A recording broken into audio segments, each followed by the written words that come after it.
বক্তব্য রাখছেন ইঞ্জিনিয়ার রাশেদ প্রধান, জাকপার সম্মানিত সভাপতি জনাব রাশেদ প্রধান সহ সভাপতি। বিসমিল্লাহির রহমানির রহিম।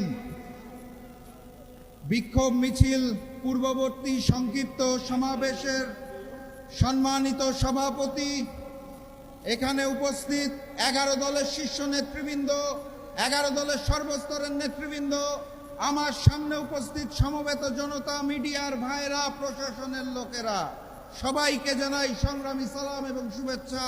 আসসালামু আলাইকুম।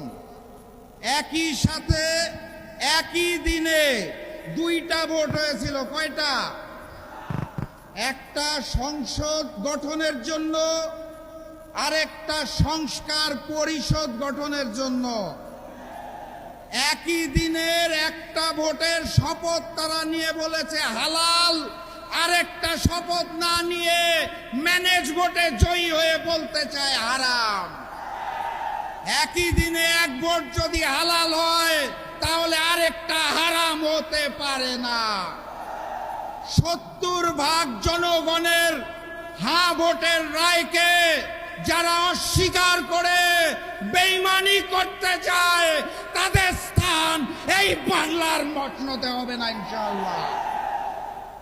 যাই বলা হয় তারা একটা শব্দ শুনিয়ে দেয়, কি সেটা? সংবিধান। সংবিধান উচ্চারণ করতে গেলে শেষে আসে ধান। তারা ভেবেছে এটা বোধহয় ধানের শীষ, এই কারণে বারবার বলে সংবিধান। এটা ওই যে নির্বাচনের আগে নিকৃষ্ট স্লোগান দিত, কি জানি, লাগারে লাগা ধান লাগা, ওই ধান নয়। এটা 72-এর মুজিববাদী সংবিধান, যা পরবর্তীতে শেখ হাসিনার সংবিধানে রূপান্তর হয়েছে। সেই সংবিধানকে তারেকবাদের সংবিধান আমরা হতে দেব না। অতএব কথাবার্তা পরিষ্কার, গণভোটের রায়কে সম্মান জানিয়ে বাস্তবায়ন করুন, না হলে যেই আন্দোলন করে তোলা হবে মসনদ থাকবে না ইনশাআল্লাহ। বিজয়ের পথে যাত্রা শুরু, জীবন অথবা মৃত্যু। আসসালামু আলাইকুম।